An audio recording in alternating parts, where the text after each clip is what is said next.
Welcome to Baseball Seasons, 1967, The Impossible Dream. Go crazy, folks! Go crazy! 1967.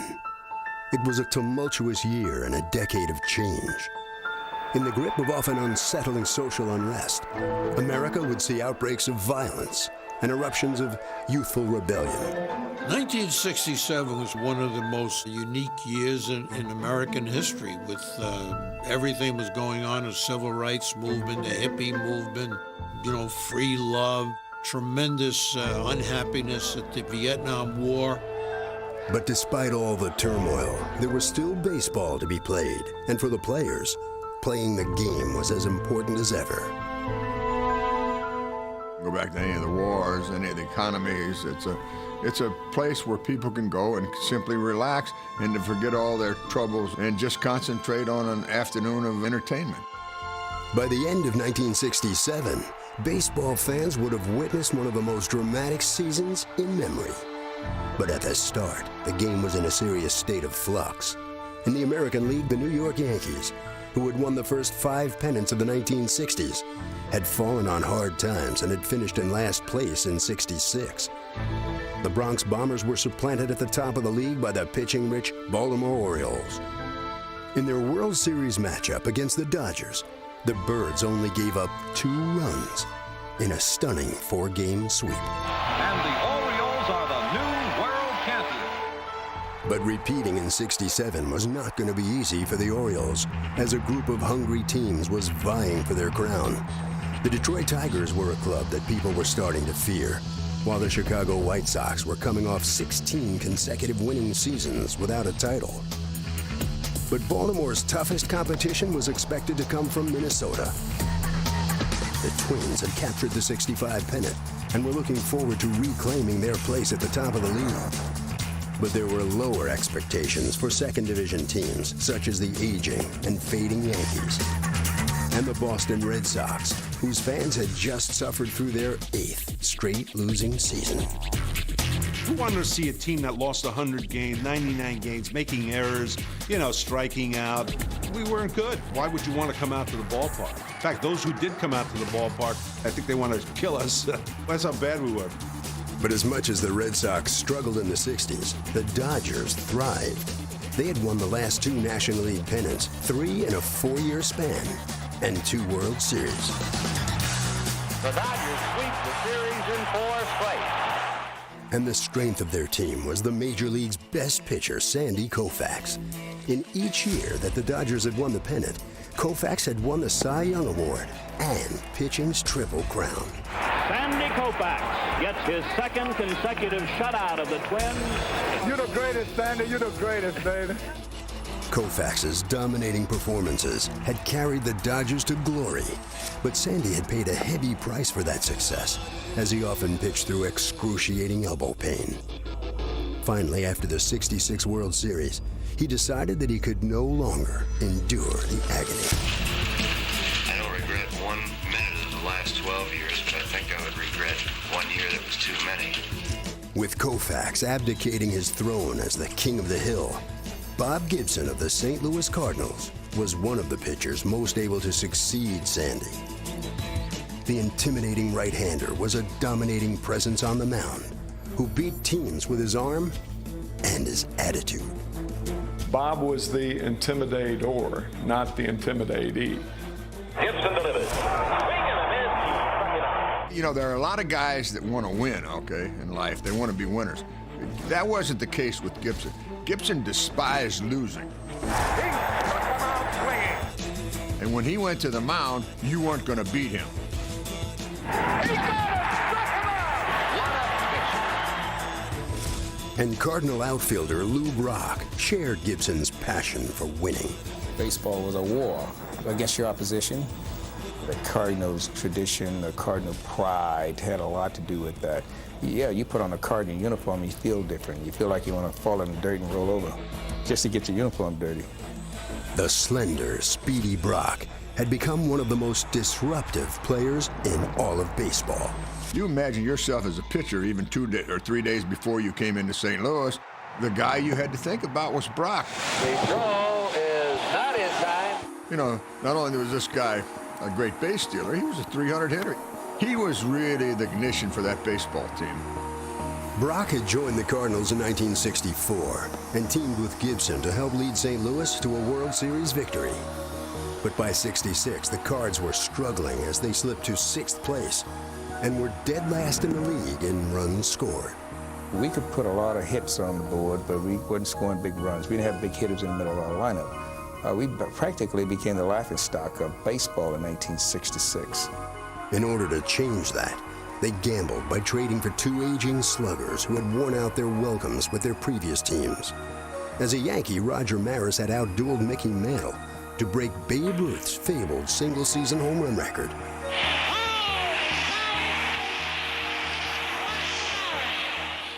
He was always dealing with the image of Mickey Mantle as the player who could do no wrong.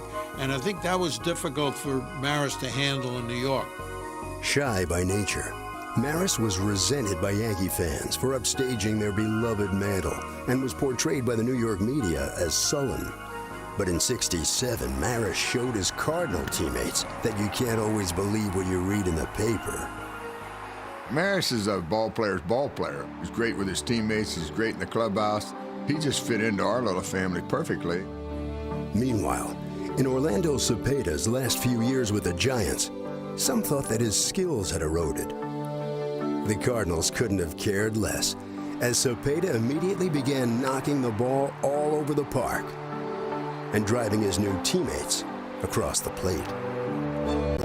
We got Orlando Cepeda, which meant that your single now meant something. With Cepeda leading a recharged offense and the ferocious Gibson anchoring the pitching staff, the '67 Cardinals began to tear through the National League. They were as confident as they were talented, and it didn't seem like anyone could stand in their way. In April of 1967, heavyweight boxing champion Muhammad Ali refused induction into the Army because of religious beliefs and was stripped of his title. Now I'm not allowed to fight in America. The American government won't allow me to even exhibition here. So naturally, a man is going to soon run out of money. In baseball, the defending champions would get a small taste of what Ali was feeling. The Baltimore Orioles weren't stripped of their title, but due in part to a season-ending injury to their ace Jim Palmer, they would find themselves unable to defend it. Still, the 1967 season would see no shortage of contenders who were looking to seize the American League pennant. In Chicago, the White Sox were completely shutting down teams with their trio of pitchers, Tommy John, Gary Peters, and Joe Horland. Joe Horland would pitch a shutout. Peters would pitch a shutout. Now I get the ball, and if you gave up 2 runs, you felt like you let everybody down. But great pitching wasn't the exclusive property of the White Sox. '67, the Detroit Tigers with Denny McClain and Earl Wilson and Mickey Lolich. There's a chance that you might leave that city from a hitter standpoint, maybe 1 for 20 or 1 for 25. And the Tigers could hit too, featuring power hitter Willie Horton and future Hall of Famer Al Kaline. Detroit scored the second most runs in the American League. You were always in trouble as a ball club when you went into Detroit. But for sheer star power, no team could match the Minnesota Twins. On the mound, they boasted former Cy Young Award winner Dean Chance, as well as one of the best left-handers in the game, former 25-game winner Jim Cott. And when it came to hitting, their trio of Harmon Killebrew, Rod Carew, and Tony Oliva was deadly. If you never got to see Rod Carew and Tony Oliva hit, you missed something, because Rod Carew won 7 American League batting championships, and Tony Oliva was a Rod Carew type hitter with power. You couldn't keep those first 2 guys off base, and then you had to face Killebrew, and if you made a mistake, you could be a couple runs behind real quick. And there it goes. It's way, way back. It's a home run. A 400-footer that sailed. I think Harmon Killebrew was the best home run hitter I ever saw. He hit 47, 48, 49 home run every year. Oh, he really hit that one. If you weren't careful, they would just, all of a sudden, you'd look up and there's 7 runs up on the scoreboard, and you'd say, how'd they get here? Their offense was awesome. One team that would not contend in 1967 was the New York Yankees. But Mickey Mantle would give Yankee fans one memorable moment to savor as he became just the 6th player in history to hit 500 homers. Mantle had finally become the favorite son of New Yorkers after struggling to live up to the legendary Joe DiMaggio. This was something that Red Sox outfielder Carl Yastrzemski could relate to, as he had been trying for 6 years to replace a Boston icon. Taking over for the greatest hitter that ever lived, Ted Williams, and the pressure on him was tremendous. Williams was very outspoken, very opinionated, very talkative. Yastrzemski, on the other hand, was kind of shy, kind of withdrawn, kind of introverted. Being a youngster at 21 years old, I would like to have come into the big leagues and been unnoticed and not taking Ted Williams' place or being called the next Ted Williams. I think it would have made it much easier for me. He wasn't hitting for power. He had 300 batting averages, 1 batting titles, but the fans still weren't viewing him as this is the Yaz we expected. They wanted 30, 35 home runs, 120 RBI, plus the batting, plus everything else. The Red Sox also had another talented outfielder, 22-year-old Tony Canigliaro. The local hero was starting his 4th season in '67, and unlike Yaz, he enjoyed the limelight and welcomed even the loftiest comparisons. Well, I don't think I'd like to be as good. I'd like to be better than Ted Williams. I feel that once I get going, I can probably be a better all-around player. When he had debuted as an 18-year-old kid who was actually living at home with mom and dad, but leaving for the ballpark from after eating, as they wrote in Sports Illustrated, his cornflakes in the morning. And for him to be playing for the hometown team was one of the great stories in all of baseball. There's a drive by Canigliaro, and it is out of here. What a bomb he is. Canigliaro hits a home run, his first time at bat at Fenway Park. And he gets a tremendous hand. What a thrill that must be for a 19-year-old boy. Look at that smile on his face. Tony Canigliaro had tremendous charisma, a young guy, good-looking, personable. The fans loved him, the kids loved him, everybody loved him. I really want you for my wife. I really need you all my life. Tony C. led the American League in homers in 1965 and was the 2nd youngest player to reach 100 home runs. He and Yaz gave a Boston team that hadn't contended since the early 50s hope for the future. And the Sox had brought in new manager Dick Williams for the 1967 season to instill a fresh attitude. The only thing I can tell you right now, I'll guarantee you we'll have a hustling ball club.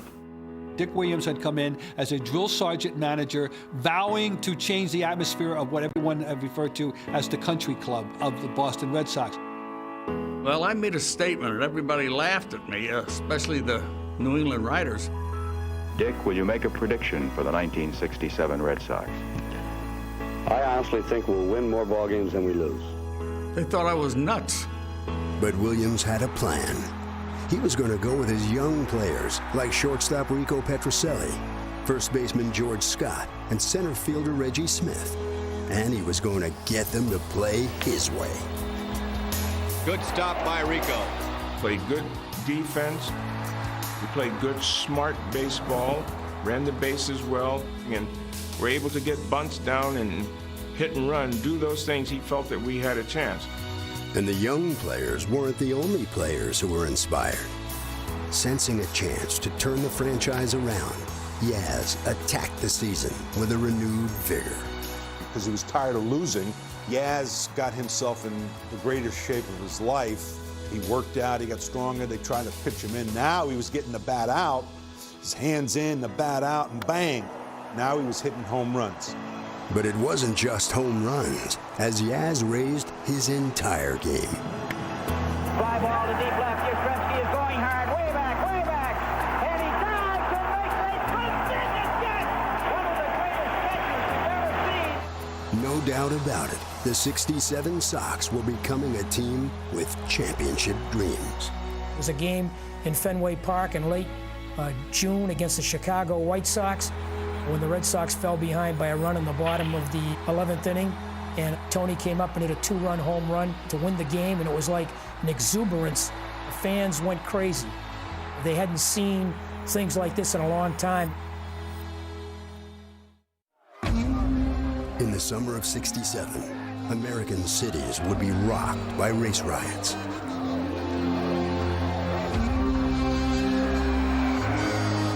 Simmering unrest had boiled over, and violence often followed, most notably in Detroit, home of the Tigers. When Detroit began to burn to the ground in July of 1967, Willie Horton, still in his uniform, walked the streets of Detroit pleading for peace among African Americans in the community, and it went for naught. And that really was the beginning of a summer of tremendous unrest. While the country struggled with racial issues, baseball offered the nation a model to follow. It never was an issue, and I don't think it hardly ever is an issue in baseball. It's colorblind. It's been colorblind since Jackie Robinson broke in such a long time ago.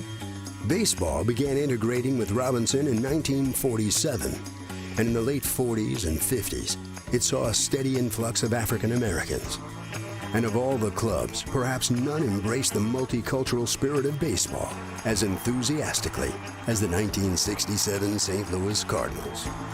They were the first team in which the black players and the white players absolutely treated each other equal. And by that I mean they socialized together, they double dated, they needled each other. The white and black players got along very, very well. We understood each other. We understood the problems that the black players had as white players.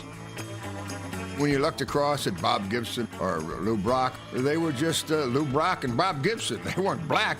They were our teammates, and they were our friends. And the 1967 All-Star Game would be a perfect showcase for baseball's version of equal rights. The National League had more readily welcomed players of color and had won 8 of the last 10 Midsummer Classics, and its roster would once again reflect that. From the incomparable Willie Mays, to the home run champion Hank Aaron, to Lou Brock, who was playing in his first All-Star Game. I'd never been in an All-Star Game ever, and I decided to come to the ballpark early so that you could look like you know what you're doing. And I got to the ballpark by 10 o'clock in the day. Walked in, asked one of the clubhouse kid if he'd get me a Coca-Cola. The kid came back, and he said, by the way, my name is Tom Seaver. Seaver, a future Hall of Famer, was a 22-year-old rookie pitcher for the New York Mets, and in his first All-Star appearance, he would prove to be unhittable. But the star of the game for the National League would be Cuban-born Tony Perez of the Cincinnati Reds, who won the game with a homer in the 15th inning. Ball and Perez rips into it for a long drive to left field. It's gone for a home run into the left field bleachers. Perez would be one of 8 Latin players, the most up to that time, who played in the All-Star Game that year. It was a tribute to the burgeoning impact that they had been having on the game. The late 50s and 60s had seen a generation of Latin players enter the league, and now many had matured into full-fledged stars, like the eventual '67 batting champ Roberto Clemente and the Giants' pitching ace Juan Marichal. But in 1967, none of them shined brighter than Orlando Cepeda, who powered the St. Louis Cardinals all season long. Back on the warning track, looking up, home run. Orlando Cepeda had a remarkable year that year. He was the first unanimous MVP, getting more votes than any MVP ever. He really rips into this pitch. There it goes. Back, home run. It seemed as if all the Cardinals were at the top of their game in '67. Catcher Tim McCarver finished second in the MVP voting. Center fielder Curt Flood would win a 5th straight Gold Glove and hit over .330. Lou Brock would lead the league in runs scored and stolen bases, while young hurler Steve Carlton chipped in with 14 wins as the Cardinals ran away with the pennant. Javier makes a great stop, flips to second for one, back to first for a double play. Even when Bob Gibson broke his leg in July, the Cardinals didn't miss a beat. The guy that took over for him, was Nelson Briles. He was 10-0. Can you imagine a guy taking over for Gibson and going 10-0? And we ribbed Gibson to no end, man. You're going to be another Wally Pipp. You'll never get back to the starting rotation. But Gibson would have the last laugh as he would come back to pitch some of the best baseball of his career and lead the Cards to one of the most exciting finishes in franchise history. In 1967, the war in Vietnam had continued to escalate, and as casualties mounted, it became a major source for civil strife in America. It was a turbulent time, no doubt about it. The war in Vietnam going on, it was an awful time.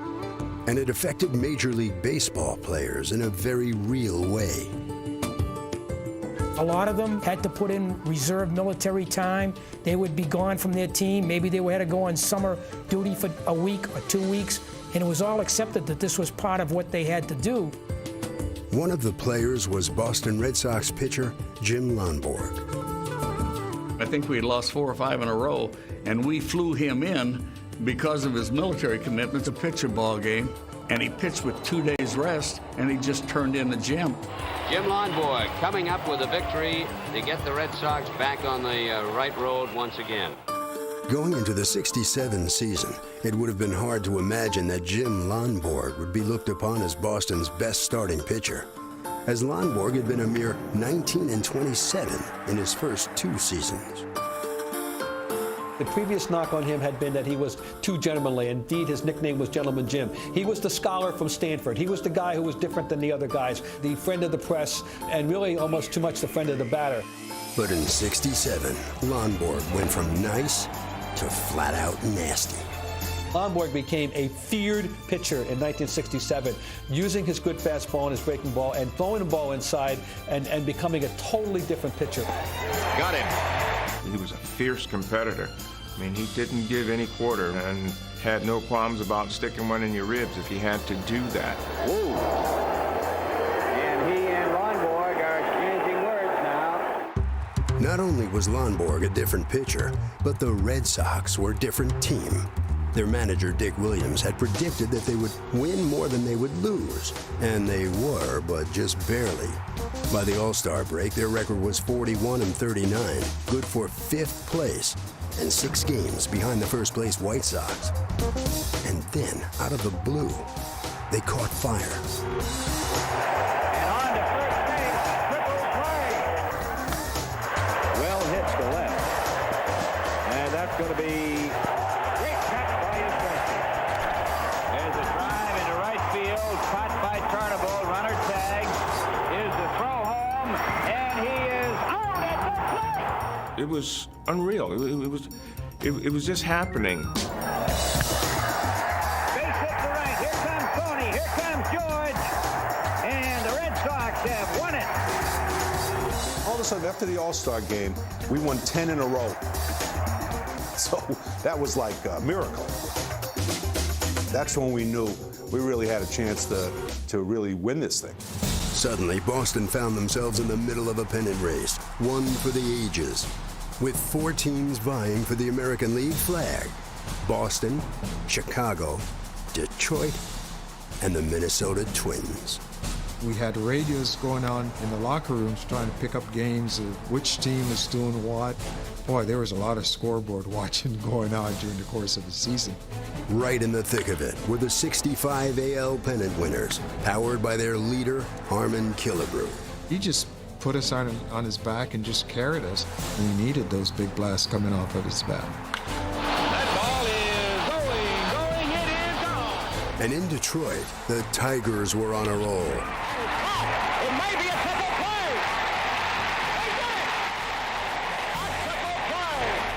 While in Chicago, the pitchers for the first-place White Sox were getting stronger.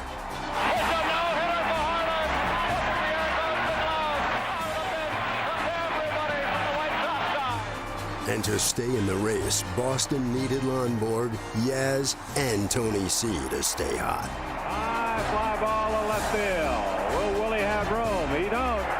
Into the netting for a home run. Tony C was having a nice, solid Tony C year. 20 home runs and 67 runs batted in on the evening of August 18th, 1967. But on that night, Tony C's career would be changed forever by one fateful pitch. Anyone who's ever been in a ballpark when there's a beating knows the deathly silence, and this, of course, was something that was even more acute because it was Tony C. I was on deck when Tony got hit, and I'll tell you, just the sound of the ball hitting him, I saw his cheek just blow, just like you're blowing up a balloon. The concern was great that, was he going to lose his vision? And a lot of people just prayed and hoped that he could come back. Tony wasn't coming back in '67, and his career was in jeopardy. But the Red Sox were still in a pennant race, and the burden of carrying the team now fell squarely on the shoulders of Yaz. Base hit into left. Yastrzemski in on the ball, throwing home. Out at the plate. He just showed the idea of the game is to win in 15 different ways, and he won games by making great catches. Yastrzemski making a long run. He makes the catch. By hitting clutch home runs. Deep. Let's see. It is in there for a home run, and Yastrzemski in the ninth inning has tied it up. He hit every kind of pitch. When they tried to pitch around him up high, he'd tomahawk one out of the ballpark. I mean, he was incredible. 2 runs are coming across. Yastrzemski digs for 3 and triples.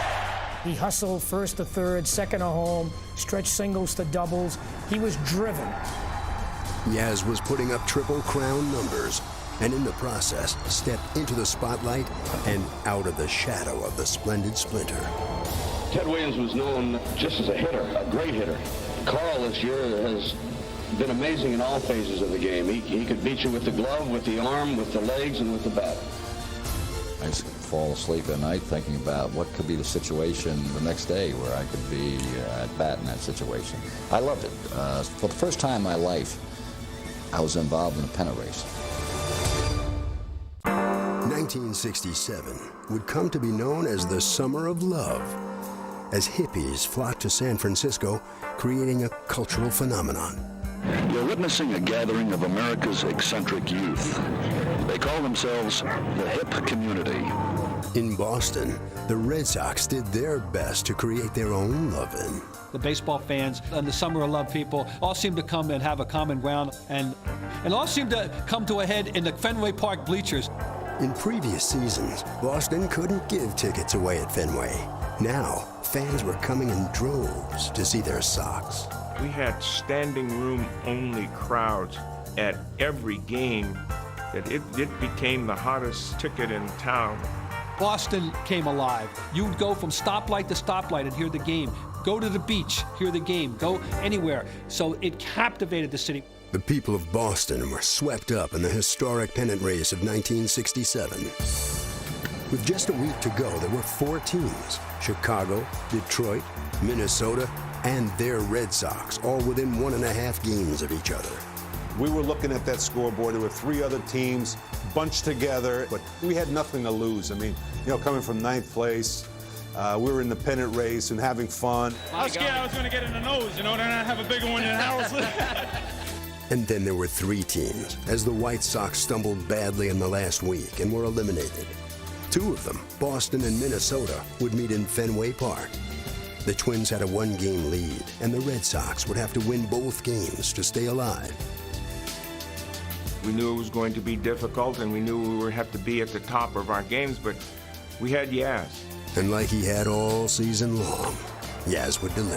Deep to right field. Number 44. With 3 hits, 4 RBIs, and a decisive home run, Yaz had put the Red Sox 1 win away. Were you thinking home run all the way? Yes, I was. I was thinking home run the first swing I took of the game. Now we come down to the final day on Sunday. Jim Lonborg against 20-game winner Dean Chance. Couldn't ask for a better baseball confrontation at the time than that. The Twins took a 2-0 lead and held it through 5.5 innings. And it is another run for Minnesota. But the Red Sox had developed an unshakable confidence. We weren't worried about it. We knew that we were going to do something and win that ball game. In the bottom of the 6th, Boston would load the bases, and guess who came to bat? Can you imagine a moment like this? The last day of the season. The Red Sox, trailing by 2, have loaded the bases with nobody out, and who's up? There's the guy on the sign, Yaz. Yaz says, boys, get on base, because I'm going to take you home. Base hit to center. Lonborg scores. Adair will score. It's tied up. Now, with the game deadlocked, it would be the veteran Twins who would unravel. Gets away. The run will score. Killebrew has a knock off his leg. That'll be another run. And Red Sox ace Jim Lonborg would bring them home in style. Little soft pop-up. Petrocelli will take it. He does. The ball game is over. The Red Sox win it. And what a mob on this field. They're coming out of the stands from all over. All of a sudden, we looked to Lonborg, and the fans had put him on their shoulders. I don't know how many people, and then he started drifting towards right field, and they were taking his uniform off. They're just mobbing Jim Lonborg, and what a day this is. His sweatshirt was gone, and part of his jersey was gone. They just stripped him clean. If he'd gone any further, they'd have had to arrest him for nudity. Jim Lonborg is here. Jim. Tell me, how is it? I don't have any buttons left. I wish I could think of something sensible to ask you. Have you got any sensible answers? I don't think I was scared to death coming in the game, but I was more scared coming out. I've never... Even though they won the game, Boston still hadn't won the pennant. The Tigers had one game left with the Angels. If Detroit won, there would be a playoff. If they lost, the AL crown would belong to the Red Sox. Once the game came on, everyone sat quietly, and I'll tell you, you could hear a pin drop. So we were all in there listening to the game. Every time the Angels would do something good, everybody would cheer. Everyone was just listening intensely. And when the game was over and the Angels beat the Tigers and we were the American League champs, I want to tell you, I think you could have hit the ceiling. One of the most heated pennant races in history had come to a close, and Yaz had won the Triple Crown, leading the Red Sox to an American League championship. Yes, look, 7 for 8 in the final 2 biggest games of your life. You're too much. I was trying best I could, Don. The man had the greatest year I have ever seen any player have, ever. We were very willing to get on his shoulders to carry us into the World Series, and he did. The 1967 Red Sox had gone from 9th place to 1st to capture a pennant. Jim Lonborg would win the Cy Young Award, and Yaz had taken the Triple Crown. For Boston, the season had been like a dream, an impossible dream that they never wanted to wake up from. You're going to go into the World Series as underdogs. Does that affect you at all? Oh, we've been underdogs right along, 100-to-1 shots at the beginning. So I'm not discounting the Cardinals. They're a great ball club, and so are the Boston Red Sox. And I know the kind of spirit that this ball club has. The Red Sox had not won a World Series in nearly 50 years, and they were now back in the Fall Classic for the first time since 1946. Coincidentally, they would face the St. Louis Cardinals, the same team that had beaten them in a heartbreaking 7-game series when Enos Slaughter made his famous mad scoring dash. The St. Louis Cardinals win the 7th and final game. But if Boston was going to get revenge, it wasn't going to be easy against a favored and battle-tested Cardinal team. Every one of the 9 St. Louis starters has had World Series experience. The differences between the two teams couldn't have been more striking. We were like kids. We're in the World Series. Wow. I was 23 years old. I had 3 years experience. And so I was one of the oldest guys on the team. And as the series began, the young Sox would get a postseason lesson from the veteran Cardinals. It started with their offensive fire starter, Lou Brock. A looper in the left field. It's a base hit. There he goes. Very first pitch. Saved. And on the mound, the indomitable Bob Gibson kept the Sox at bay. One ball out to Maxwell short. The flip over to Javier for 1. The throw to first. Another play. There was no way for any American League team to have possibly faced anybody with the stuff and the control that Bob Gibson had. With the score tied at 1, Brock led off the 7th inning, looking to untie it. Lou Brock had a perfect day, 3 out of 3. Keep him off base. That was your biggest duty because he got on, he could steal. I think their attitude about keeping me off base was not real. He still had to pitch to me. And they did, and I hit it. Brock, could it be 4 for 4? Yes, sir, base hit.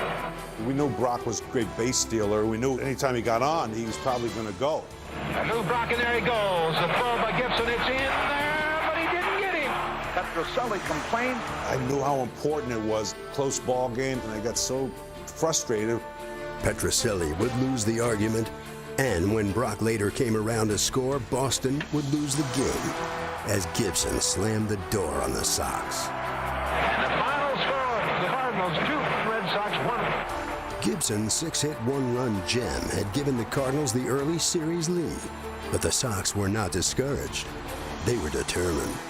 After the Red Sox lost, we went to Carl Yastrzemski's locker, and he wasn't there. They said, oh, he's outside taking batting practice. The only time I ever saw somebody take batting practice after a game. Hello again, everybody. A beautiful baseball afternoon. All year long, Yaz had seemingly willed the Sox to victory, and he wasn't stopping now. Here's the pitch swing, and there it goes, way back. Holy cow, did he pop that ball out of here. Here's the pitch.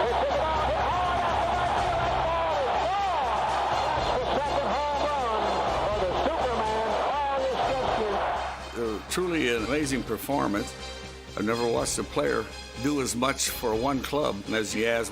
Yaz's 2 home runs had staked Boston to a lead, and now Jim Lonborg showed the cards that the Red Sox also had an ace. Lonborg has retired 19 in succession. Not a man has reached base. Lonborg was on his game that day. Lonborg would finish off the Cardinals with a 1-hit shutout. We've just witnessed one of the masterpieces of World Series history.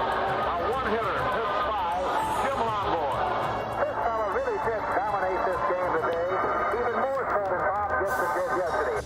Boston had responded like champions, but with the series shifting to St. Louis, the real test of their mettle was still to come. The 1967 World Series shifted to St. Louis for Game 3. But it must have seemed like deja vu to the Red Sox as Lou Brock kick-started the Cardinals in the first inning. Right around second base, Petrocelli with a relay, throw to third base with the triple. And when Curt Flood knocked him in, the Cardinals had the early lead. And Brock scores, the Cardinals jump on top quickly. On the mound, Nelson Briles, who filled in spectacularly for the injured Bob Gibson during the regular season, continued to do his best Gibson impersonation as he gave the Cardinals a 2-1 series lead. And in Game 4, the Cardinals would have the real thing on the mound, and Boston was in trouble. On an afternoon where Gibson probably only needed 1 run to win, his team gave him 4 in the first inning.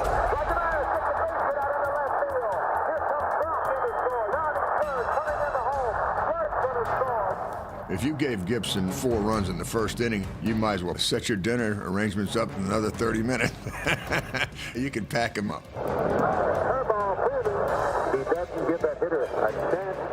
Gibson would dominate the Red Sox for his second complete game victory of the series.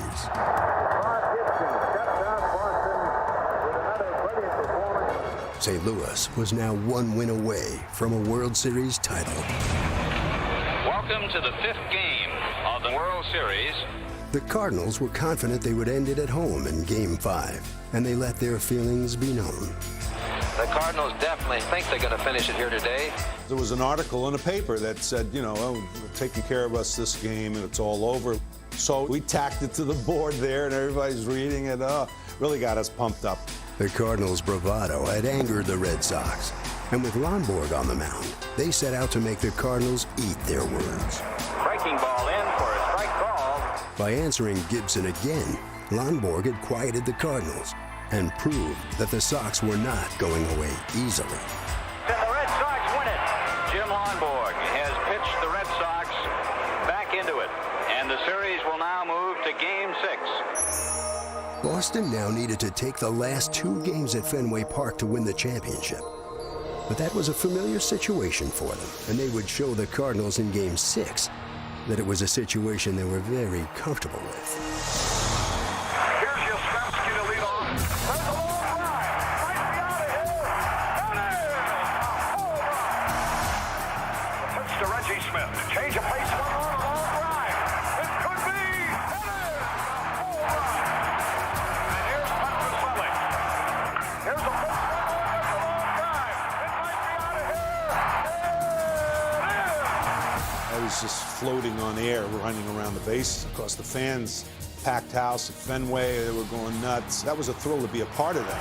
Third home run of the inning. Boston's World Series record, 3 home runs in 1 inning, would propel them to victory.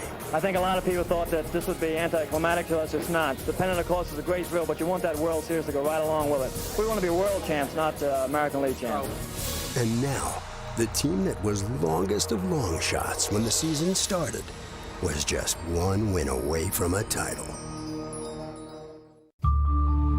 The Red Sox had been baseball's team of destiny throughout the 1967 season. So when they pushed the World Series to a Game 7, they felt it might just be their year. The Red Sox did feel that they were destined, that having come from 3-1 down, that Lonborg was their knight in shining armor and he would prevail. Boston would once again be sending Jim Lonborg to the mound on short rest, and he would be facing Bob Gibson. Lonborg against Gibson. They have both won 2 games in the series. Lonborg was on 2 days rest, but you figured, miracle year, why not? He could do this. The entire city of Boston seemed to have the same feeling. The morning paper summed it up with a Dick Williams quote, predicting Lonborg and Champagne. When we saw that, it resonated with me, I guarantee you. There was no way in heck that we were going to let Lonborg beat us. And from the start, the Cardinals vented their anger on a struggling Lonborg. The arm can only take so much. Right away, you could see he wasn't throwing as well. They get the West Boston hard, cutting in to score third blood. It's the Cardinals 2, Red Sox nothing.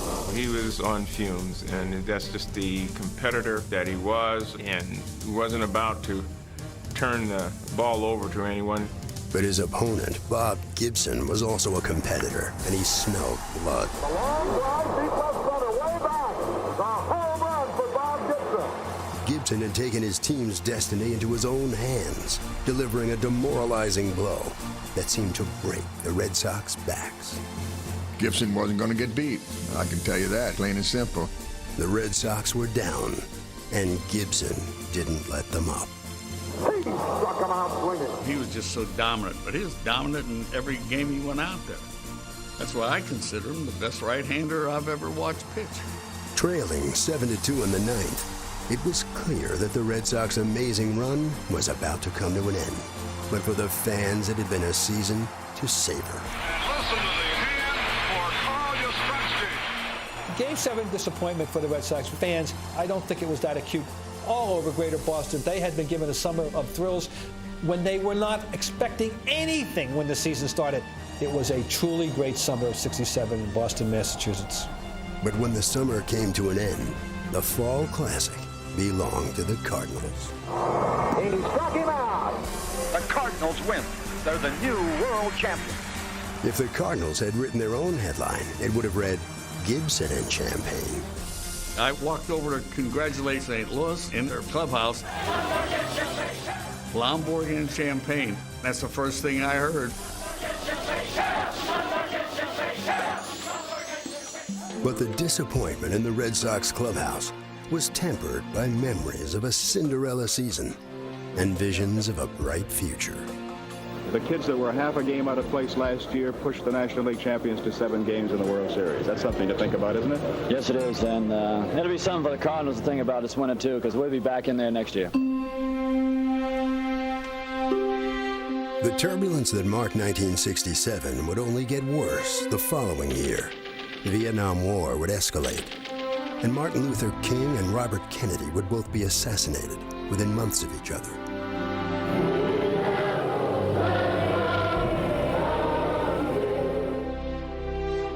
baseball would continue to be an oasis of relative calm.